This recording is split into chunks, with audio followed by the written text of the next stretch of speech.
When the wrong person appears, the right lesson arrives. Take a deep, calming breath with me. Step away, just for a moment, from the noise around you. Imagine you're standing by the edge of a still, peaceful lake, its surface reflecting your image clearly and quietly. Life, much like this calm water, often mirrors the people and experiences we attract. Zen doesn't deliver wisdom through lengthy speeches or complicated teachings. Instead, Zen whispers gently through our experiences, especially through encounters we might label as painful or challenging. Have you ever stopped and wondered, why did this person enter my life?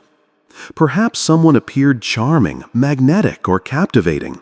Only later did you discover the darkness hiding beneath their appealing exterior. Maybe you've known someone who spoke beautifully about love but practiced control, whose affection felt warm at first but soon revealed a chilling emptiness. These difficult encounters aren't random accidents. Buddhism gently reminds us that the most powerful teachers in life don't always come as wise monks or enlightened sages. Instead, they sometimes appear disguised as ordinary people who trigger deep discomfort or emotional pain. A friend once shared a personal story. She deeply loved someone whose words promised warmth and care, yet behind those promises lurked manipulation and hidden pain. After many sleepless nights asking, "Why me? Why must I endure this?" she slowly began to recognize something profound. The pain wasn't meant to punish her. It was there to teach her, to show her where her boundaries were weak, where she needed healing, and where she needed to love herself first. Zen wisdom arrives quietly, patiently, through these difficult moments, challenging our illusions and calling us to awaken to deeper truths. Often, the individuals who cause the greatest turmoil are secretly our greatest spiritual teachers, not because they themselves are wise, but because they help us discover the strength and wisdom within us. So, if today you find yourself confronted by someone who feels wrong, someone who creates confusion, heartache, or uncertainty, pause and consider this perspective. Perhaps this person isn't a mistake at all. Perhaps they're your greatest lesson, sent to gently, or maybe even sharply, awaken parts of yourself you've ignored for far too long. This isn't punishment, it's an opportunity to heal, to understand, and most importantly, to awaken to your own inner truth and strength. Part 1. The narcissist isn't punishment, they're a doorway. Take another slow breath with me, and let's dive a little deeper into a truth that might surprise you. Have you ever wondered why certain relationships, even painful ones, feel so familiar? It's as if you've lived this story before, repeating the same patterns, drawn to people who promise warmth but deliver wounds. Think about a relationship you've experienced or witnessed, someone charming, captivating, perhaps magnetic in every way. At first, it felt like destiny. But soon, beneath those glowing words and flattering attention, something darker emerged. Maybe you felt drained, confused, even lost in their world. It was as if you were giving endlessly, but receiving nothing genuine in return. Now ask yourself honestly, was it ever truly love? Or was it something deeper within you, an emptiness quietly seeking to be filled, even if only for a moment? Buddhism offers a gentle yet powerful insight here. It teaches us that everything arises through conditions, what we call karma. This isn't punishment or fate being cruel. Rather, it's life carefully bringing you face to face with the hidden parts of your soul, the parts you've forgotten or avoided. The narcissist, as painful as their presence might be, doesn't enter your life randomly. They come as a mirror, reflecting the unseen parts of yourself that still yearn to be healed. They're not here to destroy you, although it may feel exactly like that at times. Instead, their purpose is to reveal something you've been clinging to, an illusion about love, worthiness, or acceptance. Think of it like holding on to a burning coal because you've mistaken it for warmth. Eventually, the pain becomes too great, forcing you to open your hand and release it. Similarly, the narcissist comes into your life not as punishment, but to burn away illusions you've carried for far too long. Maybe you've always believed your worth depended on someone else's approval. Or perhaps you've been convinced love means sacrificing everything, including your self-respect. When someone appears who exploits these very beliefs, the lesson, though harsh, becomes crystal clear. A friend of mine once shared a powerful moment of clarity. After years spent with someone deeply narcissistic, she suddenly understood. She wasn't being punished. She was given an opportunity to break a cycle that had lasted generations, passed down through family patterns and unspoken wounds. In confronting her pain, she saw clearly that her struggle was not about the other person at all. It was about her own inner narrative. You see, relationships like these become doorways. On the other side of them lies liberation, clarity, and healing. But first, they challenge you, demanding courage and honesty you've perhaps never tapped into before. So if you find yourself asking, why me? Why this painful relationship? Consider another question instead. What is this person here to teach me? They're not your punishment. They're your guide, leading you toward a deeper truth about who you are, what you deserve, and how powerful you become when you finally let go of illusions that no longer serve you. Remember, the greatest growth often emerges from our deepest wounds. When you embrace this truth, the person who once seemed like your greatest challenge becomes your greatest teacher. And through this doorway, you finally begin to step into your freedom. Part 2. Karma is not cruelty, it's clarity. Have you ever wondered why certain people enter your life, especially those who cause deep emotional pain or confusion? It's easy to think that you're being punished somehow, or that life is being unfair. But Buddhism offers us a different, much gentler perspective, one that can profoundly transform how you see these difficult relationships. Imagine karma as an inner garden within you. Every thought, belief, or action you've ever held or taken plants seeds in this garden. Over time, these seeds quietly grow beneath the surface, influencing who and what you attract into your life. So, when someone deeply narcissistic comes along, they're not arriving randomly or cruelly. Instead, they're reflecting a part of your inner landscape that you've unknowingly nurtured. Perhaps deep inside, there's still a belief that you're only worthy if you sacrifice yourself, or that kindness means silence, even in the face of mistreatment. Let me share a story. A friend of mine once struggled in a painful relationship, constantly trying to prove her love and loyalty. She remained silent whenever she was hurt, believing it was a noble way to keep peace.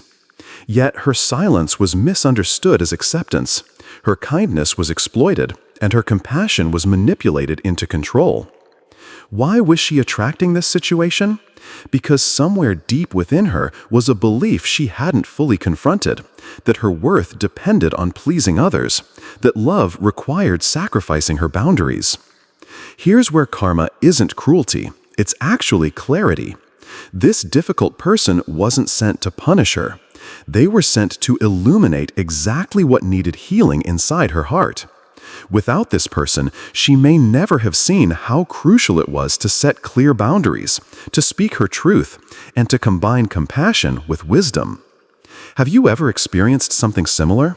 Have you noticed moments when your kindness felt more like self-betrayal, or when your silence seems to invite disrespect?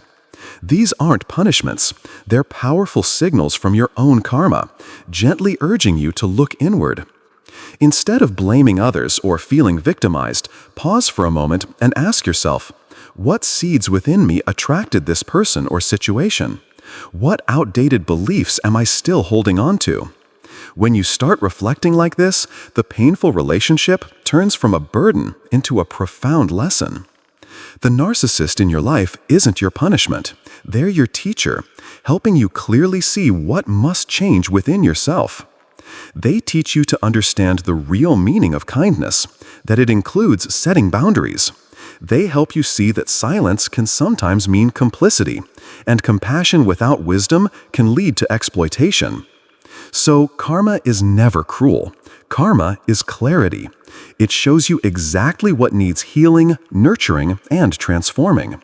Remember, you're the gardener of your life, and only you decide which seeds you'll continue to water and which you'll lovingly remove. When you understand this, you'll realize that the difficult person wasn't an obstacle. They were a doorway guiding you toward a deeper, wiser, and more empowered version of yourself. Part 3. Compassion without wisdom is a trap. Have you ever stopped to wonder if your kindness has ever led you to betray yourself? Zen teaches us about the middle path, a balance where compassion walks hand in hand with wisdom. Compassion is indeed a beautiful, powerful force. It connects hearts and heals wounds. But compassion without clarity, without wisdom, quickly becomes a subtle, dangerous trap.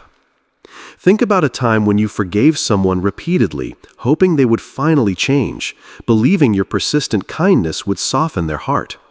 Yet over time, instead of feeling fulfilled, you felt drained, exhausted, like watering a dry patch of soil that would never grow. A relationship with a narcissist often reveals this lesson with brutal honesty. Initially, your compassion seems to nourish them. They thrive in your kindness, soaking up your patience and understanding. But gradually, something shifts. Your kindness becomes their tool for manipulation. Your forgiveness becomes their excuse for repeating harmful behaviors. You thought your silence was patience, but they saw it as surrender. You believed your endless compassion was noble, yet they turned it into control. It's at this moment you must ask yourself a vital question. Where does true kindness end and self-betrayal begin? A dear friend once shared a powerful insight from her past relationship. She had always believed that to be truly good, she needed to forgive endlessly. She kept giving, ignoring the subtle voice within, hoping that unconditional compassion would heal everything. But then came the day of realization. Her compassion was becoming a weapon used against her. She saw clearly for the first time that the person she tried so desperately to heal didn't want healing at all. They wanted control. That moment of clarity was her awakening. Compassion, she realized, must have boundaries. Boundaries aren't selfish, they're essential. They protect your heart from becoming a playground for manipulation and ensure your kindness remains genuine rather than forced. Pause and reflect deeply. Are you sacrificing your well-being in the name of compassion? Are you continually giving at your own expense, hoping for appreciation that never comes? Remember, the presence of a narcissist isn't merely to hurt you. They're here to teach you one of life's hardest lessons. Compassion without wisdom is not true compassion at all. True compassion knows limits. It understands when to stop giving, when to protect your own heart, and when to honor your self-worth. You don't have to betray yourself to be compassionate. In fact, genuine kindness begins with loving yourself enough to set clear, healthy boundaries. Your kindness is sacred. It's a precious gift you offer to the world, but only when it is given with awareness, wisdom, and self-respect. So remember, compassion isn't about endless sacrifice. It's about mindful giving. You deserve to honor yourself, to protect your heart, and to love wisely. Because the deepest lesson in compassion is knowing how to extend kindness without ever losing yourself in the process. Part 4. You were not born to heal them.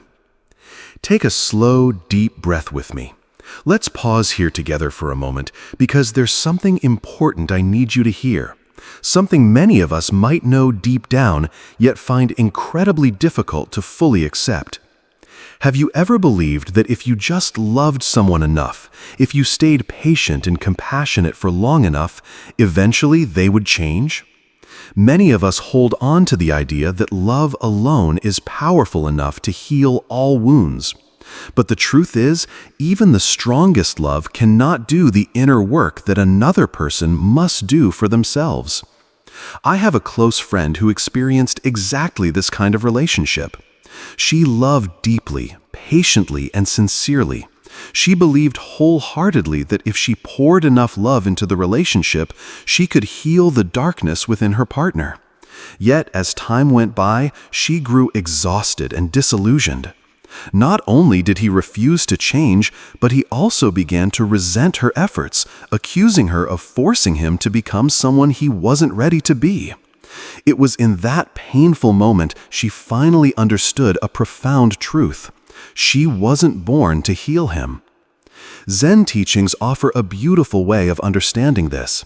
Each of us is like a mirror, reflecting back what lies hidden deep inside others. You're not a savior, nor were you meant to be one. Your role is simply to reflect the truth clearly and compassionately, so they can see themselves honestly. But what happens when the person refuses to look into that mirror? What happens if they choose instead to shatter it?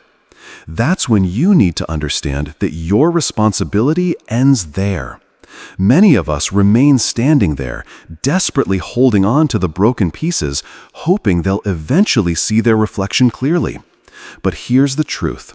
You can't help someone heal if they're not ready or willing to heal themselves. Real change can only come from within them. Ask yourself this honestly. Have you ever tried to take on someone else's inner work? Have you mistakenly believed that your love alone could save them or change their heart? If so, gently let go of that belief right now, because your true purpose is not to heal someone else's inner wounds, it's simply to understand your own role clearly, to be that truthful, compassionate mirror. Nothing more, nothing less.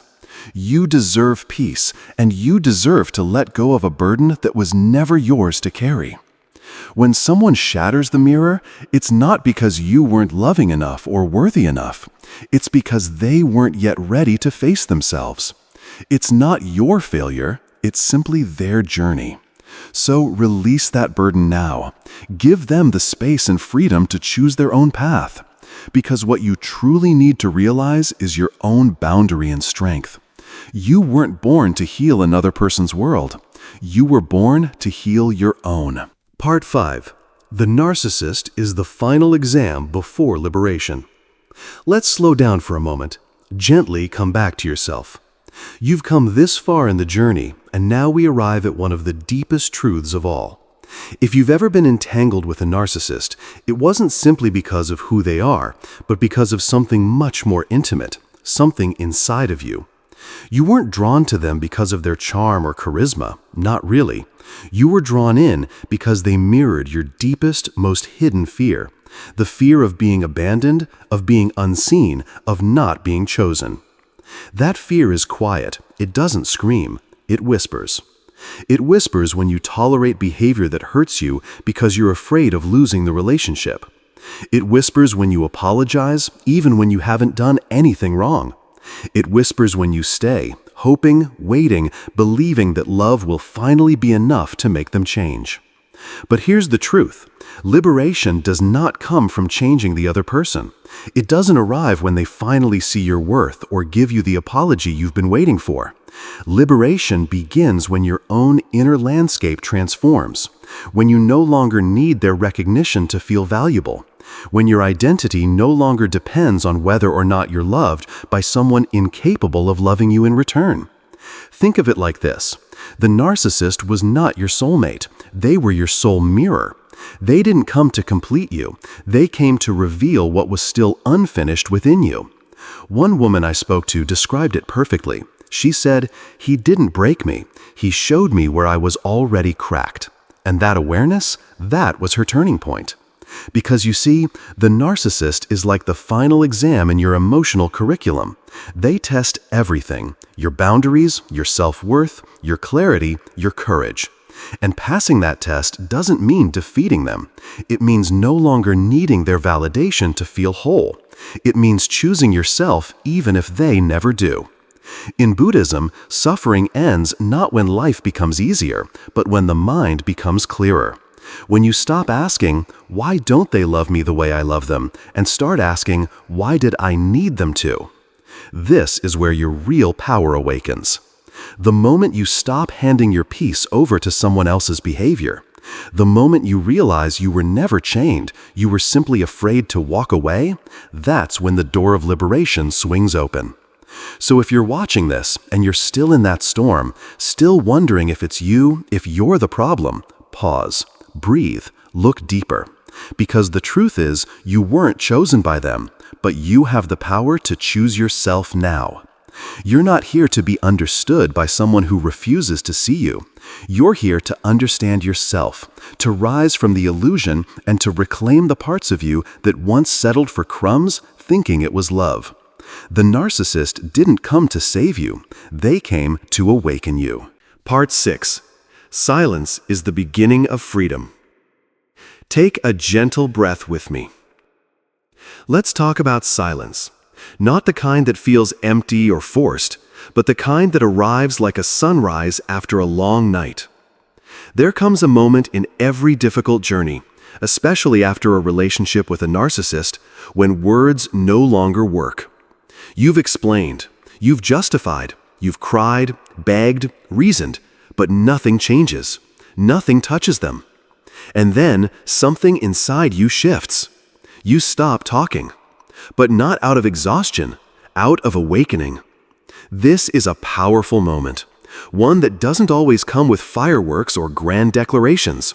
Sometimes it's just you, sitting alone in a quiet room, realizing that you no longer have anything left to prove, that silence is no longer a void, it's your liberation. In the Zen tradition, silence isn't weakness, it's wisdom. It's the sword that cuts through illusion. When you stop explaining yourself to someone who refuses to understand you, that's not giving up. That's reclaiming your power. That's saying, I see the truth now, and I don't need your permission to honor it. I remember a woman who once told me, I didn't leave because I had no strength left. I left because I finally saw the truth. Her body wasn't broken. Her mind wasn't confused. In fact, she was more clear than ever. What had once felt like chaos suddenly became still. She didn't slam the door. She didn't scream. She just stopped. And in that silence, she found herself again. Because silence is not just the absence of noise. It's the space where you meet your soul. It's the moment when you no longer bleed trying to be understood by someone who profits from your pain. It's when you lay down the heavy armor of proving your worth and simply become your worth. And yes, there may still be echoes, voices in your mind wondering if you did the right thing, if you should have tried harder, said more. But those echoes will fade. What stays is the stillness, the clarity, the strength that was always waiting beneath the noise. So if you find yourself in that sacred silence right now, trust it. You don't have to explain your healing. You don't have to defend your peace. You don't have to shout your truth to be heard. Because freedom doesn't always come with noise. Sometimes it arrives quietly, wrapped in silence, carried on the breath of your own awakening. Part 7. The awakening after the relationship. Let's take a slow, conscious breath together. Because this part of the journey, it's different. It's not about survival anymore. It's about awakening. After the storm of a toxic relationship, especially one shaped by narcissism, there often comes a moment that feels oddly unfamiliar. Silence, space, stillness. And in that stillness, something begins to rise. Not panic, not confusion, but a quiet whisper from deep within. It's time to come home. You begin the journey back to yourself. For so long, your focus may have been outward, trying to understand them, anticipate them, please them. You measured your worth through their reactions, your safety through their approval. But now, something shifts. You stop asking, what do they think of me, and begin asking, what does my soul need? This is the turning point. You start hearing your own voice again, the one that had been drowned out by gaslighting, by manipulation, by the constant need to be enough for someone who never truly saw you. That voice starts saying things like, no more, or maybe, that's not love, or even more gently, I deserve peace. And with that inner voice returning, so does something sacred: boundaries. Boundaries aren't walls, they aren't punishments. They're sacred lines that say, this is where I end and someone else begins. For those of us who once believed love meant sacrifice, or that kindness required endurance, this can feel revolutionary. You begin to realize that real love doesn't hurt repeatedly.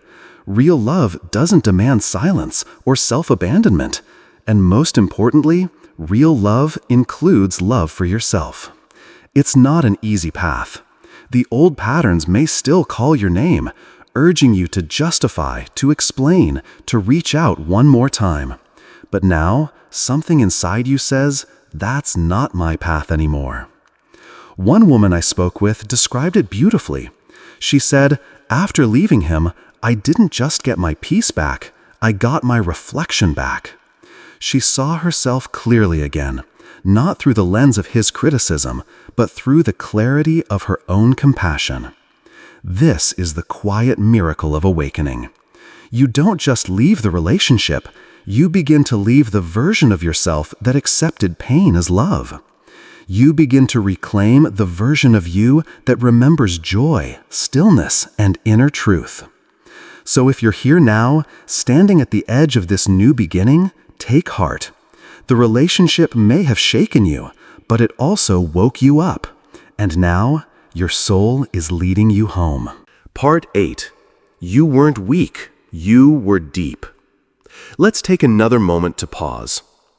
If you've ever looked back on a painful relationship and thought to yourself, why did I stay so long? This message is for you. Because here's a truth that often gets buried beneath shame and misunderstanding. You didn't stay because you were weak. You stayed because you loved deeply. You believed in the power of love to heal. You saw the best in someone and hoped that if you just held on a little longer, they would rise into that potential. You stayed because your heart was built for connection, not withdrawal. And that's not weakness, that's depth. Let's name what's really happening here. You didn't settle, you committed. You didn't ignore red flags out of ignorance, you softened them out of compassion. You stayed not because you couldn't leave, but because you wanted to believe in transformation. And that is a deeply human thing. But here's the shift. Today, your love walks hand in hand with wisdom. You no longer offer compassion without boundaries. You no longer call pain growth when it's really just harm in disguise. This is the beauty of awakening. When you've lived through the fire, your understanding of suffering is no longer theoretical. It's embodied. It lives in your bones. You know what it's like to give until you're empty. You know what it feels like to wait for change that never comes. And because of that, you've grown into a new kind of strength. There's a quiet dignity in this evolution. You no longer need to justify why you loved. You no longer owe anyone an explanation for your loyalty.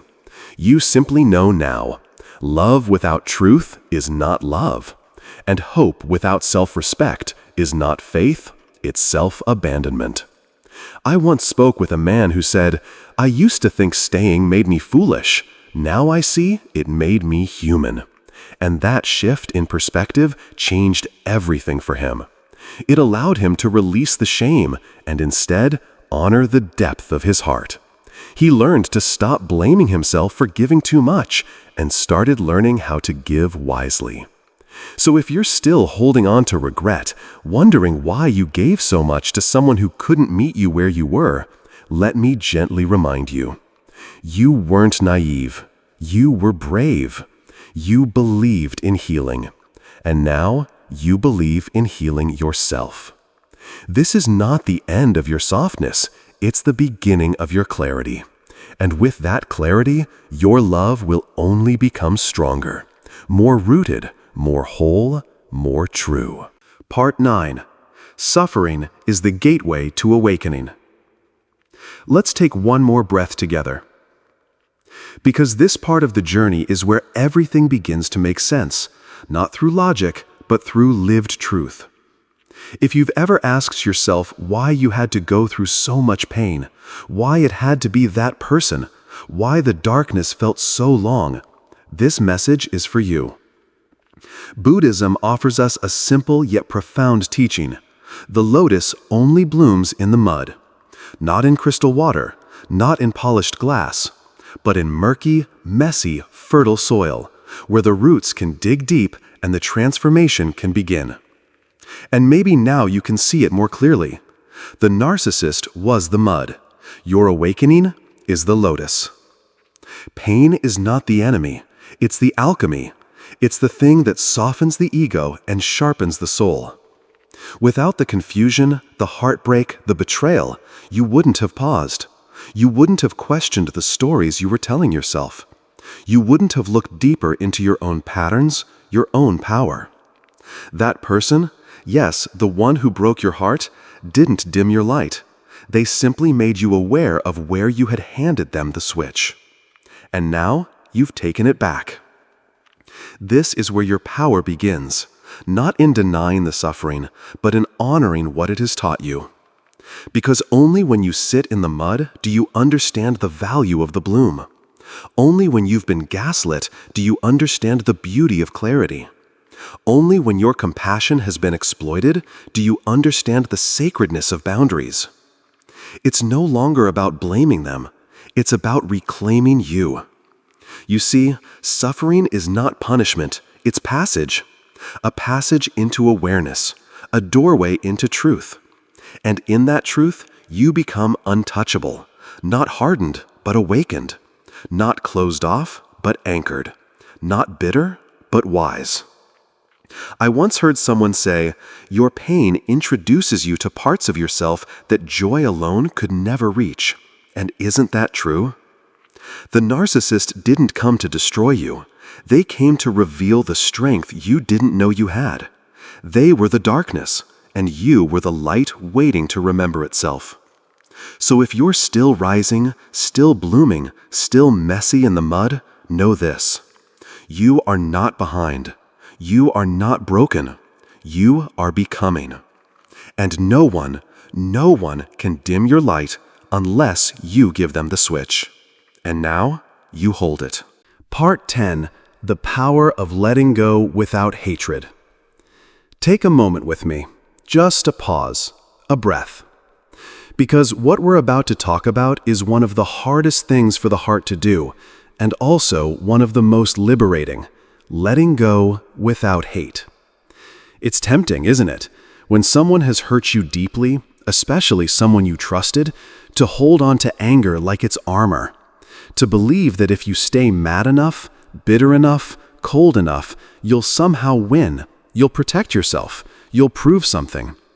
But here's the truth. Hatred binds you just as tightly as attachment. It keeps you in the same story, turning the same pages, reading the same pain over and over again. And it doesn't set you free. It just makes your inner world smaller. Buddhism doesn't teach revenge. It teaches release. And release is not about excusing what they did. It's not pretending the pain didn't happen. It's not saying it was okay. Release is about choosing peace over poison. It's saying, I no longer carry this for you. I no longer burn for someone who chose not to tend the flame. You don't forgive because they deserve it. You forgive because you do. You deserve to live a life where your nervous system doesn't flinch every time their name is mentioned. You deserve nights of rest that aren't haunted by old conversations. You deserve mornings where your mind is focused on what brings you joy, not on who betrayed you. I remember speaking with someone who had been through years of emotional manipulation. When I asked her how she finally healed, she said, I stopped needing him to be sorry. I stopped needing him to understand. I just let go. And in that moment, her voice wasn't weak, it was free. Letting go without hate is a powerful act of self-respect.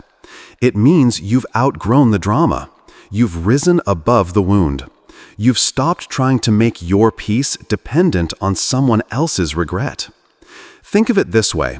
When you hold a burning coal of resentment, waiting to throw it, you're the one who gets burned. But when you drop it, you walk forward lighter. You walk forward whole. So if you're ready, even just a little, try this. Let go, not because they asked you to. Let go because your soul no longer wants to carry what your mind keeps replaying. Letting go is not the end of the story. It's the beginning of your freedom. Part 11. Spiritual Lessons from the Narcissist. Let's return to stillness for a moment. Because when we look back at the people who hurt us most, especially those who drained our energy, manipulated our kindness, blurred the lines between love and control, it's easy to say, I wish I'd never met them. But what if that very pain was your portal to wisdom? In Buddhism, we're taught not to run from suffering, but to look into it, gently, clearly, and without fear. And if you've ever loved a narcissist, then you know what it's like to give until there's almost nothing left. But here's what you may not have realized yet. You didn't just survive that relationship, you graduated from it. And with that graduation comes a set of deeply spiritual lessons. First, boundaries are sacred. They are not punishments. They are not rude. They are a declaration of self-respect. The narcissist didn't teach you this by telling you. They taught you by violating every boundary you didn't yet know how to hold, and now you do. You understand that saying no is not cruelty, it's clarity. Second, love without respect is not love. It's performance. It's a show. It's a hollow shell with no foundation. If someone says, I love you, but constantly crosses your boundaries, belittles your needs, or demands your silence, then what they're offering is not love. It's control wrapped in affection. The narcissist helped you see that now. Third, compassion must have limits. Not everyone deserves access to your open heart. If someone turns your empathy into a weapon, then your kindness becomes self-harm. That's not enlightenment, that's exploitation. And now you know that compassion is not about endlessly giving, it's about wisely discerning who and how you give. And lastly, perhaps most powerfully, you've learned the beauty of silence, presence, and inner strength. You've learned that healing doesn't always come from loud declarations or dramatic exits. Sometimes it's in the quiet decision to reclaim your energy, to stop explaining, to walk away, not in anger, but in grounded self-worth. I remember someone once said to me, "He didn't break me, he revealed me." And in those few words, she captured everything. Because the narcissist didn't destroy your light, they revealed where you had dimmed it for the sake of love. So now you know. Boundaries protect what's sacred. Respect is the soil where love can grow. Compassion without wisdom invites chaos. And silence? Silence is where you finally hear yourself again. You didn't just lose a relationship. You found a spiritual foundation. And in that space, you didn't just walk away from someone. You walked back home, to yourself. Part 12. You weren't broken. You were reborn. Let's pause right here. Take a breath, and if no one's told you this yet today, let me be the one to say it. You are not broken. You are becoming. You are being remade, not in the image of your pain, but in the wisdom it left behind.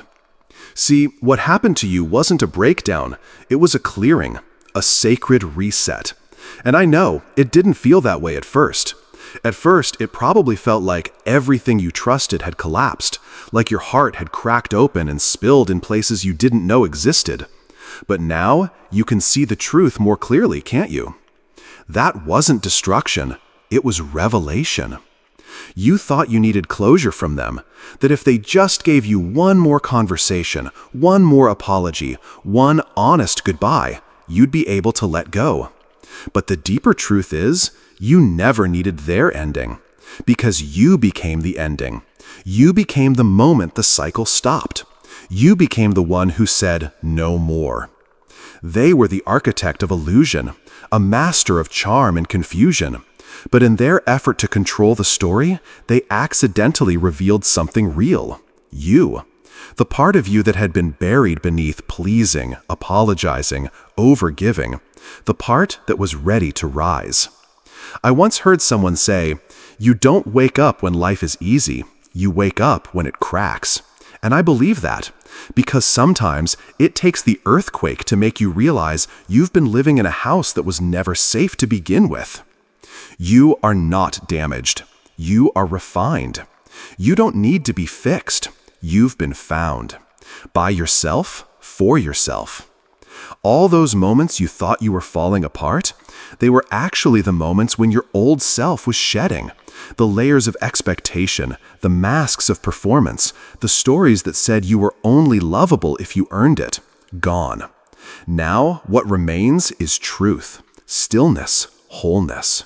So no, you were never truly destroyed. You were awakened. And now you carry something unshakable, a light that can't be dimmed, a peace that doesn't depend on anyone else's apology, a love that flows from within, not because someone finally gave it to you, but because you remembered it was always yours. This wasn't your breaking, it was your rebirth. The silent lesson and the deeper liberation. Take one last mindful breath with me. And in this stillness, allow yourself to reflect, not just on what happened, but on who you've become because of it. Sometimes, the person who wounds us the most is the one who unknowingly reveals our light. Not because they loved us well, but because their absence of love forced us to find it within. The deepest wounds, they have a strange wisdom. They don't just ache, they point. They point us back to the strength we've forgotten, the clarity we've been afraid to trust, and the boundaries we were never taught to honor. You see, the one who hurt you may have actually awakened you, not by their kindness, but through your pain. Not because they stayed, but because you chose to walk away. And that choice, that quiet, powerful decision, was the moment you returned to yourself. Buddhist wisdom teaches us that the fire doesn't just burn, it purifies. And maybe that's what this relationship was. Not a mistake, but a mirror. Not your downfall, but your initiation. So if you're carrying pain, know this. You're not carrying weakness. You're carrying evidence that your heart felt deeply and that your soul is ready to grow beyond what no longer honors it. Let's bow, gently, not to the person, but to the lesson, to the clarity born from confusion, to the strength awakened by silence, to the inner freedom that no longer depends on someone else's apology. And when you rise from that bow, rise lighter, wiser, and walk forward, not to fix the past, but to live from the truth you now carry. You are not what happened to you. You are the light that rose in response to it. Pause, gentle breath, then the music softens further. If this journey resonated with you, if it reminded you of your own strength, your own light, consider staying connected. You don't need to comment or share if your heart isn't ready. Just subscribe quietly. Let this space be your reminder that healing is real, that truth is quiet, and that your peace matters. Until next time, be kind to yourself. You're further than you think, and you are already.